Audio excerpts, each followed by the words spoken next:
അപ്പോൾ വരണ്ട തൊണ്ടയോട് ഇദ്ദേഹം സമാധിസ്ഥനാണ് എന്നൊന്നും ഇദ്ദേഹത്തിന് അറിയില്ല. വിശപ്പും ദാഹവും വന്നു കഴിഞ്ഞാൽ പിന്നെ നോ ഫർദർ ക്വസ്റ്റ്യൻസ്. വെള്ളം കുടിക്കണം, അതാണ് പ്രധാനം, പിന്നെ ആഹാരം കഴിക്കണം. വരണ്ട തൊണ്ടയോടുകൂടി ജലം യാചിച്ചു. വരണ്ട തൊണ്ടയോടുകൂടി യാചിച്ചു എന്ന് പറഞ്ഞാൽ വളരെ ഫീബിളായിട്ടുള്ള സൗണ്ടായിരിക്കും ഉണ്ടാവുക. കുറേ അന്വേഷിച്ച് നടന്നിട്ട് അവിടെ എത്തിയത്. അപ്പം ശബ്ദം തന്നെ ചിലപ്പോൾ പുറത്ത് വരുന്നുണ്ടാവില്ല. അങ്ങനെ വളരെ നേർത്ത ശബ്ദത്തിൽ ജലം തരുമോ, ജലമുണ്ടോ എന്നൊക്കെ ചോദിച്ചു. ആര് കേൾക്കാൻ? നിർവികാരനായിരിക്കുന്ന വിപ്രകീർണം. ആരാന്ന് പോലും അറിയില്ല ഈ മഹർഷി. നിർവികാരനായിട്ടിരിക്കുകയാണ്, സമാധിസ്ഥരായിരിക്കുന്നത്. ഇയാൾ എവിടെ നിന്ന് കേൾക്കാനാ? അപ്പോൾ ഇയാൾ കേട്ടില്ല, കേട്ട ഭാവം നടിച്ചില്ല, കേട്ടില്ല. അതാണ് വസ്തുത.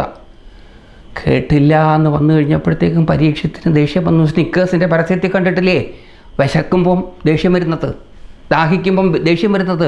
അതേപോലെ വിശന്നാൽ ഞാനല്ലാണ്ടാവും. പരീക്ഷത്തിലല്ലാണ്ടായി തീർന്നു. പരീക്ഷത്തിന് ദേഷ്യം വന്നു. ദേഷ്യം വന്നു കഴിഞ്ഞാൽ ചിന്തകളുടെ കടിഞ്ഞാണ് വിട്ടുപോകും. പിന്നെ എന്താ ചിന്തിക്കുക എന്നുള്ളതിന് ഒരു ലൈസൻസ് ഉണ്ടാവില്ല.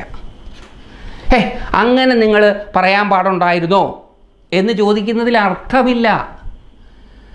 ദേഷ്യപ്പെട്ട് നിൽക്കുന്ന ഒരാൾ ഇന്ന രീതിയിലൊക്കെ സംസാരിക്കണം എന്ന് ദേഷ്യമില്ലാത്തൊരാൾ ചിന്തിക്കുന്നതിൽ ഒരു അർത്ഥവും ഇല്ല.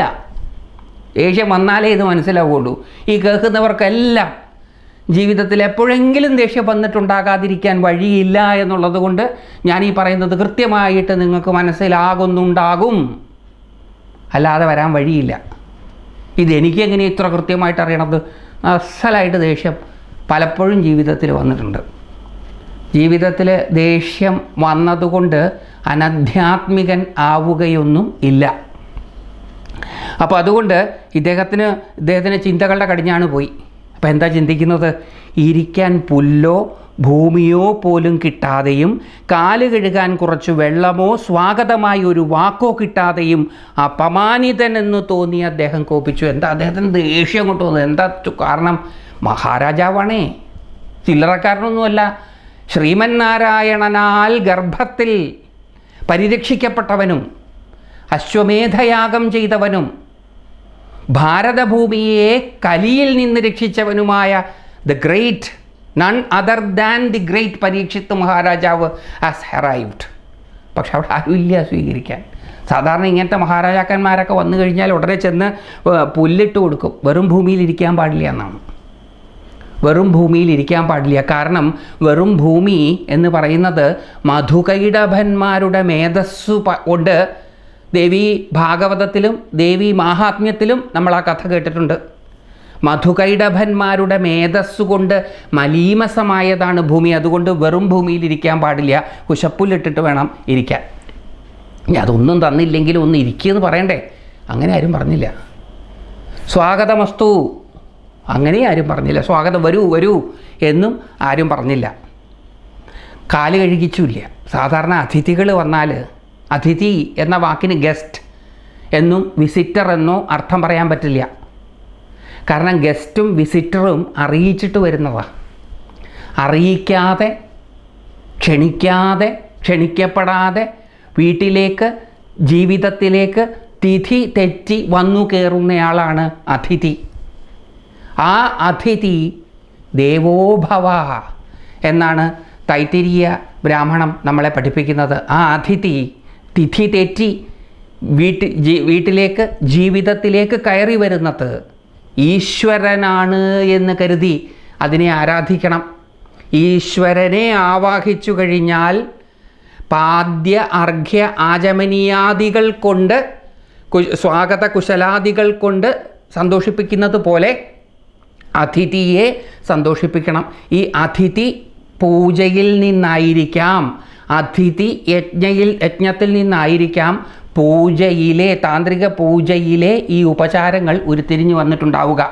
പഞ്ചമഹായജ്ഞങ്ങളിലെ അതിഥി യജ്ഞത്തിൽ നിന്ന് ആയിരിക്കാം പൂജയിലെ ചില ഉപചാരങ്ങൾ ഉരുത്തിരിഞ്ഞ് വന്നിട്ടുണ്ടാവുക. അതിഥി വന്നാൽ ഇതൊക്കെ ചെയ്യണം. ഇതൊന്നും ചെയ്തില്ല.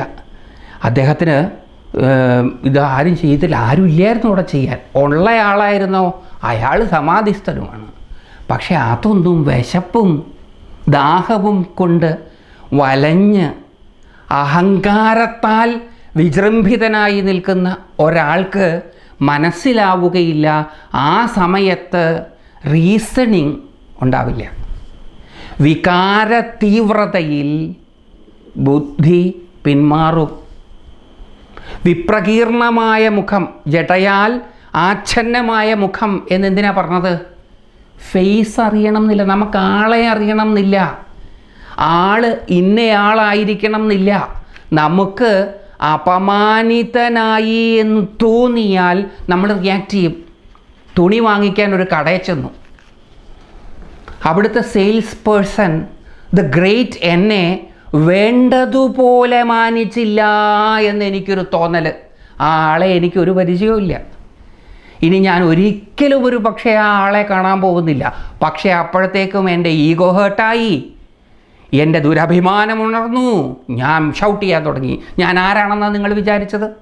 എനിക്ക് ശേഷം വന്നയാളെ നിങ്ങൾ പ്രധാനമായിട്ട് കരുതി. പിന്നെ എന്തൊക്കെയാണ് ചെയ്യുക, എന്തൊക്കെയാണ് പറയുക എന്നുള്ളതിന് യാതൊരു ലൈസൻസും ഇല്ല. ആളാരാണെന്നറിയണം എന്നില്ല. ആ ആളുമായിട്ട് നമുക്കൊരു ബന്ധവും ഉണ്ടാകണമെന്നില്ല. നമ്മുടെ ഈഗോ ഹേർട്ടായി എന്ന് നമുക്ക് തോന്നിയാൽ നമ്മൾ റിയാക്ട് ചെയ്യും. ബസ്സിൽ കയറി, കണ്ടക്ടറുമായിട്ട് യാതൊരു മുൻപരിചയവും ഇല്ല. ഇനി ഒരിക്കലും ചിലപ്പോൾ ആ ബസ്സിൽ കയറിയാൽ അയാളായിരിക്കുകയില്ല കണ്ടക്ടർ. നോട്ട് കൊടുത്തു, ബാക്കി തരാനുള്ളത് പിന്നെ തരാമെന്ന് പറഞ്ഞ ടോൺ കേട്ടപ്പം ഒരു സംശയം എന്നെ ഇൻസൾട്ട് ചെയ്യുകയാണോ എന്ന്. എന്തൊരു ബഹളമാണ് അവിടെ കിടന്ന് വയ്ക്കുക. അപ്പോഴത്തേക്കും ബഹളം വയ്ക്കലായി, ബസ്സിൻ്റെ ഉടമസ്ഥനെ ഫോൺ ചെയ്യലായി, കടയുടെ ഉടമസ്ഥനെ ഫോൺ ചെയ്യലായി. പറ്റിയാൽ ആളുടെ ജോലി തെറിപ്പിക്കും. അതൊരു സമാധാനമാണ് കേട്ടോ. ഞാൻ ആരാണെന്ന് രണ്ടുപേരെ കാണിച്ചു കൊടുത്തല്ലോ എന്ന്. ഇത് മനുഷ്യ സഹജമായതാണ്. പുരാണ ഇതിഹാസങ്ങളിൽ പ്രതിപാദിക്കപ്പെടുന്ന കഥാപാത്രങ്ങൾ എൻ്റെയും നിങ്ങളുടെയും സ്വഭാവങ്ങളുടെ സമൂർത്താവിഷ്കാരങ്ങളാണ്. ഇവരെ കാണുമ്പോൾ, ഇവരുടെ കഥ കേൾക്കുമ്പോൾ നാം നമ്മളുടെ കഥകളാണ് കേൾക്കുന്നത്, നമ്മളെ ഉള്ളു തുറന്ന് കാണുകയാണ് ചെയ്യുന്നത്. അതുകൊണ്ട് ഈ പുരാണ ഇതിഹാസ കഥകൾ നമ്മളുടെ ബയോഗ്രഫിയാണ്. നമ്മുടെ ജീവിത കഥയാണ്. ആ രീതിയിൽ കേട്ടാൽ മാത്രമേ ഇതിൻ്റെ പൊരുള് പിടികിട്ടുകയുള്ളൂ. എങ്കിൽ മാത്രമേ ഈ കഥാശ്രവണം കൊണ്ട് ഉദ്ദേശിക്കുന്നത് നടക്കുകയുള്ളൂ. എന്താണ് ഉദ്ദേശിക്കുന്നത് നമുക്ക് വഴിയെ ചിന്തിക്കാം. അപ്പോൾ ഇദ്ദേഹത്തിന് അങ്ങോട്ട് ദേഷ്യം വന്നു. നമുക്ക് വരുന്നത് പോലെ ഒരു വ്യത്യാസവും ഇല്ല. പരീക്ഷത്തും ഞാനും നിങ്ങളും തമ്മിൽ ഒരു വ്യത്യാസവും ഇല്ല. അങ്ങോട്ട് കോപിച്ചു. തുടർന്ന് എങ്ങനെയാണ് ചിന്തിക്കുന്നതെന്ന് നോക്കാം. ബ്രഹ്മൻ വിശപ്പ് കൊണ്ടും, കഥ പറയുന്ന ആൾ തുടരുകയാണ്. ബ്രഹ്മൻ വിശപ്പ് കൊണ്ടും ദാഹം കൊണ്ടും പീഡിതനായ അദ്ദേഹത്തിന്, വിശന്നാൽ ഞങ്ങളല്ലാതാകും. സ്നിക്കേഴ്സിൻ്റെ പരസ്യം ഓർക്കുക. പരീക്ഷിത്തല്ലാണ്ടാവും. അദ്ദേഹത്തിന് വിശപ്പ് കൊണ്ടും ദാഹം കൊണ്ടും പീഡിതരായ അദ്ദേഹത്തിന് ആ മുനിയെക്കുറിച്ച് ഇതിന് മുമ്പ് ഒരിക്കലും ഉണ്ടായിട്ടില്ലാത്ത മത്സരവും കോപവും ഉണ്ടായി. നിന്നെ ഞാൻ കാണിച്ചു തരാം. കടയിൽ കയറി പറയുന്നത് പോലെ, ബസ്സിൽ കയറി പറയുന്നത് പോലെ, അപരിചിതരോട് നിരത്തിൽ കിടന്ന് പറയുന്നത് പോലെ, ദ ഗ്രേറ്റ് ഞാൻ ആരാണെന്ന് നിന്നെ കാണിച്ചു തരാം. അദ്ദേഹത്തിന് മത്സരം ഉണ്ടായി, കോപം ഉണ്ടായി. റീസണിങ് ഇല്ല ഈ സമയത്തൊന്നും. മനുഷ്യൻ്റെ ജീവിതം യുക്തിവാദികൾ വാദിക്കുന്നത് പോലെ സദാസമയവും യുക്തി അധിഷ്ഠിതമായിട്ടല്ല പ്രവർത്തിക്കുക. യുക്തിവാദിക്ക് ദേഷ്യം വന്നാലും ഇങ്ങനെ തന്നെയാണ് പെരുമാറുക.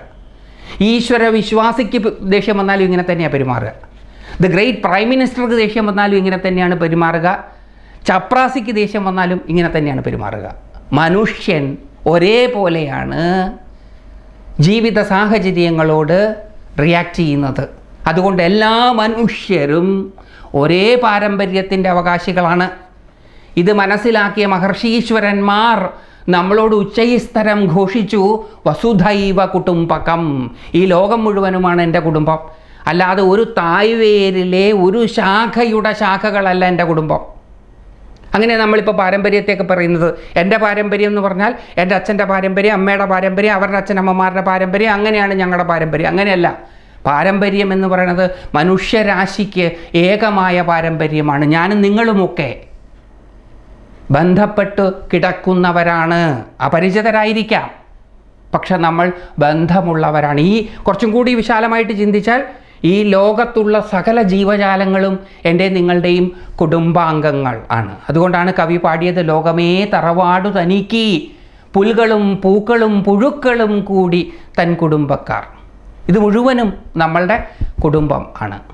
പക്ഷെ അതൊക്കെ മറക്കും, ഇതൊക്കെ അങ്ങ് പോകും. എപ്പം? ദേഷ്യം അങ്ങോട്ട് വന്നു കഴിഞ്ഞാൽ. ഈ ദേഷ്യം അങ്ങോട്ട് വന്നു കഴിഞ്ഞാൽ ആവശ്യമില്ലാത്ത മത്സരവും കോപവും ഉണ്ടാവും. ഇതാണ് ഒരേ പാരമ്പര്യത്തിൽ പിറന്ന സഹോദരീ സഹോദരന്മാരും സഹോദരിമാർ തമ്മിലും സഹോദരന്മാർ തമ്മിലും അച്ഛനമ്മമാരും മക്കളും ഒക്കെ തമ്മിൽ വഴക്കുണ്ടാവുന്നത്. മനുഷ്യൻ്റെ ഈ മാനുഷികമായ ഭാവം തന്നെയാണ്. അത് തെറ്റാണെന്നും ശരിയാണെന്നും നമുക്ക് പറയേണ്ട ആവശ്യമില്ല, അത് ഉള്ളതാണ്. അത് തെറ്റാണ് എന്ന് പറഞ്ഞതുകൊണ്ട് പ്രത്യേകിച്ച് കാര്യമൊന്നുമില്ലാത്തത് കൊണ്ടാണ് ഞാനിതൊക്കെ തെറ്റാന്ന് പറയാത്തത്. ഇത് തെറ്റാണ് എന്ന് പറഞ്ഞതുകൊണ്ട് വല്ല കാര്യമുണ്ടോ? അതുകൊണ്ട് ഇതിനെയൊക്കെ നോൺ ജഡ്ജ്മെൻ്റലായിട്ട് കാണുന്നത് തന്നെയാണ് മാറ്റമുണ്ടാകാൻ സാധ്യതയുണ്ടാക്കുന്നത്. അതുകൊണ്ടാണ് ജഡ്ജ്മെൻ്റ് അല്ലാത്ത കാര്യങ്ങൾ പറയുന്നത്. ഇദ്ദേഹത്തിന് അങ്ങോട്ട് ദേഷ്യം വന്നു, മത്സരവും ഉണ്ടായി. എന്താ ഈ മത്സരം? കാണിച്ചു തരാടാ, കണ്ണു അടച്ചിരിക്കുന്ന കളസ്വാമി, നിന്നെ കാണിച്ചു തരാം എന്നാണ് ഇനി പറയാൻ പോണത്. എന്താ ഇത്? അദ്ദേഹം അവിടെ നിന്ന് മടങ്ങാൻ തീരുമാനിച്ചു. വെള്ളം ചോദിച്ചിട്ട് ഒരിറ്റ് വെള്ളം കിട്ടുന്നില്ല, പിന്നെ അവിടെ നിന്നിട്ടെന്താ കാര്യം? മടങ്ങാൻ തീരുമാനിച്ചപ്പോൾ ഇദ്ദേഹം അറിയോ, ചത്ത് കിടന്ന ഒരു പാമ്പിനെ ബ്രഹ്മർഷിയുടെ കഴുത്തിൽ വില്ലിൻ്റെ അറ്റം കൊണ്ട് കോപാക്രാന്തനായി എടുത്തിട്ട് സ്വന്തം പുരത്തിലേക്ക് മടങ്ങാൻ തീരുമാനിച്ചു. എന്നാലും ഒന്ന് കാണിച്ചു കൊടുക്കാതെ മടങ്ങാൻ പറ്റില്ല. ഇയാൾ സമാധിസ്ഥനാ. ഈ പാമ്പിനെ ആരാ കഴുത്തിലിട്ടതെന്ന് പോലും അയാൾക്ക് മനസ്സിലാവില്ല. എന്നാലും വേണ്ടില്ല, അവനെ ഞാനൊരു പാഠം പഠിപ്പിക്കും. എന്താ പാഠം? മാലയാണ് അണിയിക്കേണ്ടത്. സമാധിസ്ഥനായ ബ്രഹ്മസ്വരൂപനായ മഹർഷിയെ ദേവതുല്യനായി പൂജിക്കുകയാണ് വേണ്ടത്. പൂമാലകളാൽ അലങ്കരിക്കപ്പെടേണ്ട കഴുത്താണത്. പക്ഷേ ചത്ത പാമ്പിനെ കൊണ്ട് ആണ് അലങ്കരിച്ചത്. അതും കൈകൊണ്ടെടുത്തിട്ടൊന്നുമല്ല, അത്രയ്ക്കൊന്നും ഇല്ല ഈ സാധനം. അതുകൊണ്ട് എന്ത് ചെയ്തു? ഒരു തൻ്റെ വില്ല്, നേരത്തെ പറഞ്ഞു വില്ല് കയ്യിലെടുത്തിട്ടാണ് ഇദ്ദേഹം നയാടിന് പോകുന്നത്. ആ വില്ലിൻ്റെ അറ്റം കൊണ്ട് ചത്ത് കിടക്കുന്ന ഒരു പാമ്പിനെ എടുത്ത് കെട്ടക്കട്ടെ ഭൂഷണം, ദേഷ്യം വന്നിട്ടാണേ എന്ന് കരുതി സ്വന്തം വീട്ടിലേക്ക് മടങ്ങി. ഈ പോക്ക് ആദ്യമേ വീട്ടിലേക്ക് പോയിരുന്നെങ്കിൽ വെള്ളം കിട്ടുമായിരുന്നു. ഈ കാട്ടിലൊക്കെ അഴിഞ്ഞു തിരിഞ്ഞില്ലേ, ആ പോക്ക് നേരെ കൊട്ടാരത്തിലേക്ക് വെച്ച് വിട്ടിരുന്നെങ്കിൽ വെള്ളം കിട്ടുമായിരുന്നു. പക്ഷെ മനുഷ്യൻ ഇങ്ങനെയാണ്. ചെയ്ത് കഴിഞ്ഞതിന് ശേഷമാണ് അങ്ങനെ ചെയ്താൽ ശരിയാകുമായിരുന്നു, ഇങ്ങനെ ചെയ്താൽ പോരായിരുന്നു എന്നൊക്കെയുള്ള ചിന്ത ഉണ്ടാവുക. പ്രത്യേകിച്ചും വിശപ്പും ദാഹവും കൊണ്ട് വലഞ്ഞിരിക്കുമ്പോൾ ഇദ്ദേഹം സ്വന്തം വീട്ടിലേക്ക് മടങ്ങി. കണ്ണടച്ചിരുന്ന അപ്പോൾ ഈ മടങ്ങുന്ന സമയത്തെ ഒരു കാര്യം ചെയ്ത് കഴിഞ്ഞിട്ടാണ് നമ്മൾ ആ ചെയ്തതിൻ്റെ ശരിതെറ്റുകളെ വിശകലനം ചെയ്യുക.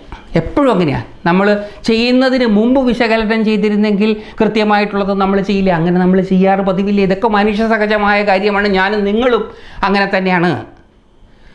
ഒരു കടയിൽ പോയി സോപ്പ് വാങ്ങിക്കാൻ പോയതാണ്, കുളിക്കാൻ ഉപയോഗിക്കുന്ന സോപ്പ് വാങ്ങിക്കാൻ പോയതാണ്. ഈ സോപ്പുകളെല്ലാം ഏകദേശം ഒരേപോലെയാണ് എന്ന് എനിക്ക് നിങ്ങൾക്കൊക്കെ അറിയാം. കാരണം പലപ്പോഴും ഉപയോഗിച്ച് ശീലമുള്ളതാണ്. ഞാനും നിങ്ങളും കുളിച്ച് ശീലമുള്ളവരാണേ. അതുകൊണ്ട് അവിടെ ചെന്നൊരു സോപ്പ് എടുത്തു.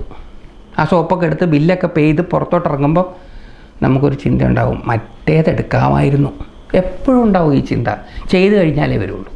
ഇദ്ദേഹത്തിനും സ്വന്തം പുരത്തിലേക്ക് മടങ്ങുമ്പം താൻ ചെയ്തതിൻ്റെ ശരിതെറ്റുകളെക്കുറിച്ച് ചിന്തയുണ്ടായി. അപ്പോൾ അദ്ദേഹം ചിന്തിക്കുകയാണ്, കണ്ണടച്ചിരുന്ന ഇദ്ദേഹം, ഈ മുനിയെപ്പറ്റി ചിന്തിക്കുകയാണ്, കണ്ണടച്ചിരുന്ന ഇദ്ദേഹം ഇന്ദ്രിയങ്ങൾ നിയന്ത്രിച്ച് സമാധിയിൽ ലയിച്ചിരിക്കുന്നവനോ അതോ ക്ഷത്രിയാധമന്മാർക്ക് എന്ത് ചെയ്യാൻ കഴിയുമെന്ന് കരുതി സമാധിയുടെ നാട്യവുമായി ഇരിക്കുന്നവനോ?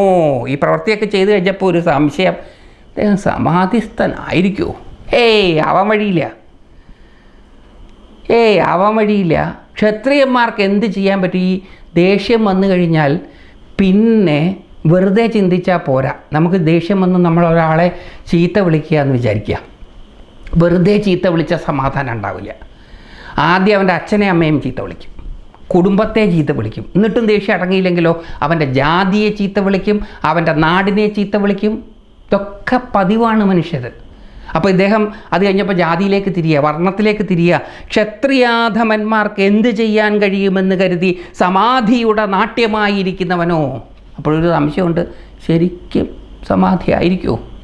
ശരിക്കും സമാധിയാണെങ്കിൽ എന്താ, ഞാൻ ചെയ്തത് ശരിയല്ല. അപ്പോൾ ശരിക്കും സമാധിയാവാനുള്ള ഒരു സാധ്യതയില്ല. ഞാൻ വരുന്നത് കണ്ടപ്പം കണ്ണടച്ചിരുന്നതായിരിക്കും. ഇങ്ങനൊരു കഥ ഇദ്ദേഹത്തിൻ്റെ അച്ഛനെ പറ്റിയിട്ടൊക്കെ കേട്ടിട്ടുണ്ടാവും.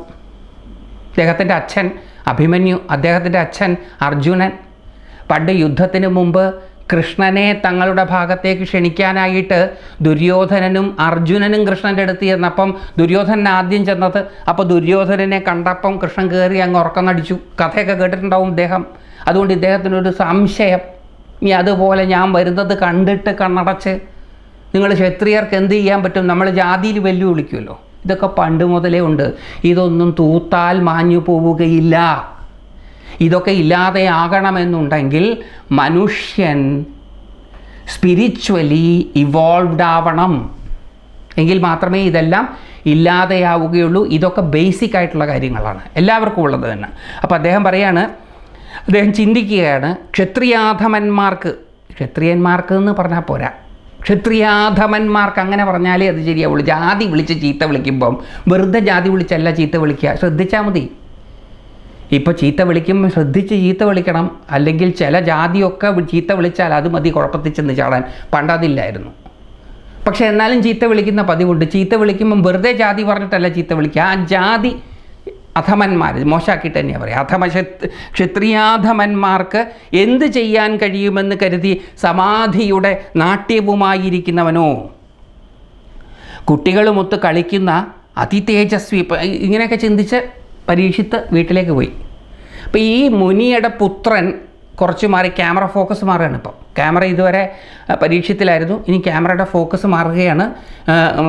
വ്യാസഭഗവാൻ ക്യാമറ തിരിക്കുന്നത് കളിക്കളത്തിൽ കളിച്ചുകൊണ്ടിരിക്കുന്ന മുനി കുമാരനിലേക്ക് ആണ്.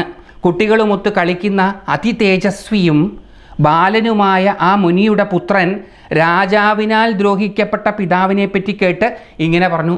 കാട്ടുതീ പോലെയാണ് വാർത്ത പരക്കുക. കാസർഗോഡ് ഒരു കുഗ്രാമത്തിൽ ഉണ്ടായ വാർത്തയായിരിക്കും. ക്ഷണനേരം കൊണ്ടാണ് നമ്മളറിയണത്. ഇന്ന് TV, സമൂഹ മാധ്യമങ്ങൾ ഇതുവഴിയാണ് അറിയുന്നതെങ്കിൽ അന്ന് വാർത്തകൾ അറിയാൻ അവർക്ക് ഇതിലും വേഗത്തിൽ വാർത്തകൾ അറിയാനുള്ള സംവിധാനങ്ങൾ ഉണ്ടായിരുന്നിരിക്കണം. അല്ലായിരുന്നെങ്കിൽ ഈ മുനികുമാരൻ എങ്ങനെയാണ് അറിയുക? മുനികുമാരനോട് ആ വഴി പോയ ആരോ വിളിച്ചു, മുനികുമാരാ അറിഞ്ഞില്ലേ നിൻ്റെ അച്ഛൻ്റെ കഴുത്തിലേ പരീക്ഷിത്തൊരു ചാത്തപാമ്പിനെ ഇട്ടു. എന്തിനായിട്ടത്? ഇതൊന്നും ചോദ്യമില്ല. കേട്ട പാതി കേൾക്കാത്ത പാതി. കാള പറ്റൂന്ന് കേട്ടപ്പോൾ കയറെടുക്കുന്നത് പോലെ മുനികുമാരൻ അങ്ങോട്ട് ദേഷ്യം വന്നു. ഇതങ്ങോട്ട് കേട്ടപ്പോൾ ആർക്കാ ദേഷ്യം ഉണ്ടാവാത്ത? എൻ്റെ അച്ഛനെ അപമാനിച്ചു ഇത് കേട്ട എനിക്കുണ്ടാവും, നമുക്കുണ്ടാവും. അതേപോലെ അദ്ദേഹം പിതാവിനെ പറ്റി കേട്ടിട്ട് ഇങ്ങനെ പറഞ്ഞു. ഇവരാരും ചിന്തിക്കുന്നില്ല, ഇവരൊക്കെ വലിയ ആൾക്കാരാണ്. പരീക്ഷിത്ത് മഹാരാജാവ് മോശക്കാരനല്ല, മുനികുമാരൻ മോശക്കാരനല്ല. അദ്ദേഹത്തിന് ഇൻട്രൊഡ്യൂസ് ചെയ്യുന്നുണ്ട്. ഇനിയും കുട്ടികളുമൊത്ത് കളിക്കുന്ന, അദ്ദേഹത്തെ ഇൻട്രൊഡ്യൂസ് ചെയ്യുകയാണ്. കുട്ടികളുമൊത്ത് കളിക്കുന്ന അതിതേജസ്വിയും ബാലനുമായ ആ പുത്രൻ. അതിതേജസ്വിയാണ് ആ പുത്രൻ. അറിവിൻ്റെ തേജസ്സാണത്, തേജസ്വിയാണ്. പക്ഷേ വികാരത്തിൻ്റെ തള്ളിച്ചയിൽ വിചാരത്തിന് വലിയ പ്രസക്തിയൊന്നുമില്ല. അച്ഛനെ പറ്റി കേട്ടിട്ട്, രാജാവിനാൽ ദ്രോഹിക്കപ്പെട്ട പിതാവിനെ പറ്റി കേട്ടിട്ട് ഇങ്ങനെ പറഞ്ഞു. വെള്ളം കൊടുക്കാത്തത് ഒരു ദ്രോഹമായിരുന്നില്ല കേട്ടോ. ദാഹിച്ച് വന്നയാൾക്ക് വെള്ളം കൊടുക്കാതിരുന്നത് ഒരു ദ്രോഹമല്ല. വെള്ളം കിട്ടാത്തത് കൊണ്ട് ചത്തപാമ്പിനെ ഇട്ടതാണ് ദ്രോഹമായിട്ട് കരുതുന്നത്. എപ്പോഴും അങ്ങനെയാണ്. നമ്മുടെ ഭാഗമാണ് നമ്മൾ ന്യായീകരിക്കുക, മറ്റവരുടെ ഭാഗമാണ് അവർ ന്യായീകരിക്കുക. അദ്ദേഹം പിതാവിനെ പറ്റി കേട്ടിട്ട് ഇങ്ങനെ പറഞ്ഞു.